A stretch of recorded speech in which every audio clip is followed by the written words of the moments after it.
wa yassir li amri wahlul 'uqdatam min lisani yafqahu qawli, amma ba'd. Yang saya hormati para alim, para sesepuh, para tokoh agama, para tokoh masyarakat, khususnya masyarakat Blok Demang Gebang.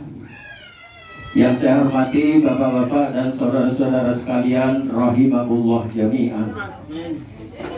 Pertama-tama marilah kita panjatkan rasa puji syukur kehadirat Allah Subhanahu wa taala di atas rahmat, nikmat, taufik serta hidayahnya yang telah dianugerahkan kepada kita sekalian hingga malam ini kita masih diberi nikmat sehat, nikmat panjang umur, nikmat iman dan Islam, hingga kita masih dapat berkumpul bermuajah di tempat ini guna untuk menghadiri acara tahlilan dan doa bersama untuk almarhumah ibu kami, yaitu Ibu Nasina binti Bapak Taklim. Mudah-mudahan apa yang telah kita amalkan selama 7 hari ini diterima dan diridhoi oleh Allah Subhanahu wa taala, dan mudah-mudahan menjadikan amal ibadah kita semua. Salawat dan salam mudah-mudahan tetap tercurahkan kepada baginda Nabi besar kita Muhammad SAW, yang mana beliau telah berhasil membawakan kita dari zaman kegelapan menjadi zaman terang benderang, yaitu zaman jahiliyah menjadi zaman Islamiyah ini, dan kepada keluarga-keluarganya, sahabat-sahabatnya, serta kepada orang-orang yang mengikuti mereka itu dengan sebaik-baiknya sampai hari kemudian. Selain daripada itu, saya atas nama keluarga dari almarhumah Ibu Nasina binti Bapak Taklim ingin mengucapkan beribu terima kasih kepada bapak-bapak dan saudara-saudara sekalian yang telah sudi hadir di tempat ini untuk mendoakan kepada ibu kami. Mudah-mudahan Allah selalu memberkahi dan meridhoi, khairat jazakumullah.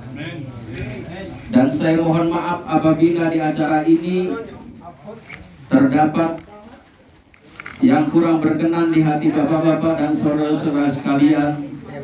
Sekali lagi atas keluarga dari almarhumah, saya mohon maaf yang sebesar-besarnya. Para hadirin yang dirahmati Allah, mendoakan kepada orang yang sudah meninggal dunia ini salah satu anjuran dari agama Islam.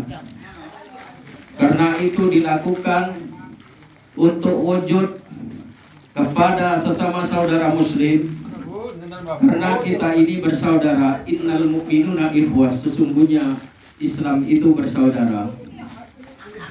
Dan orang yang meninggal dunia itu ibaratnya orang yang terperosok ke jurang atau orang yang tenggelam, yaitu orang yang tenggelam ingin membutuhkan pertolongan kepada orang-orang yang ada di sekitarnya agar mereka itu selamat.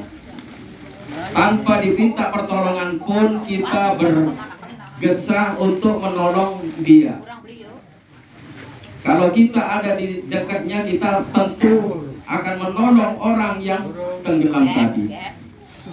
Begitu juga orang yang meninggal dunia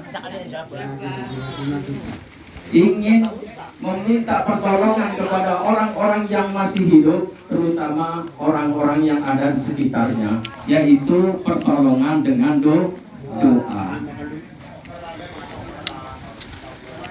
Dan semua itu sudah dilakukan oleh baginda Rasulullah SAW, karena Rasulullah pernah mendoakan kepada orang yang sudah meninggal dunia di kuburan Baqi.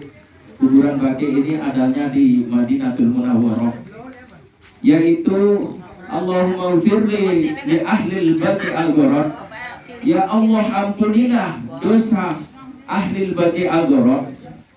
Jadi itu sudah dilakukan oleh baginda Nabi besar kita Muhammad SAW.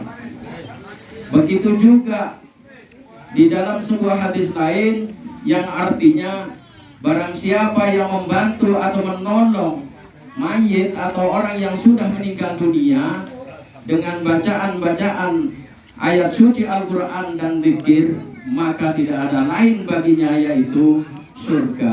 Jadi bagi yang membaca dan bagi orang yang meninggal dunia, dua-duanya akan dapat pahala dari Allah Subhanahu wa Ta'ala. Oleh karena itu kita semua tidak perlu disuruh, tidak perlu ini, karena kita merasa bahwa Islam itu bersaudara. Jadi ini bukan barang baru, karena semuanya itu berdasarkan dalil yang ada di Al-Quranul Karim dan hadis Rasulullah SAW yang sudah disepakati oleh para ulama. Karena doa kepada orang yang meninggal dunia itu pahalanya dan manfaatnya akan sampai kepada mereka. Ini semuanya berdasarkan dari Al-Quran. Jadi bukan fitnah. Kalau semua fitnah, saya pakai mic ini juga fitnah. Bapak-bapak, saudara-saudara sekalian pakai penerangan lampu itu juga fitnah.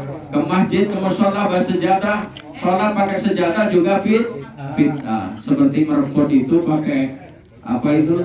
Pakai minum, pakai gelas itu juga fitnah. Dulu sebenarnya nggak pakai gelas, karena dulu pakai canting yang dari kelapa. Jadi itu, semuanya itu fitnah. Maka dari itu kita yakin bahwa fitnah itu ada dua macam. Satu fitnah hasanah dan satu fitnah dolalah. Fitnah hasanah ini fitnah yang dapat dilaksanakan atau dikerjakan.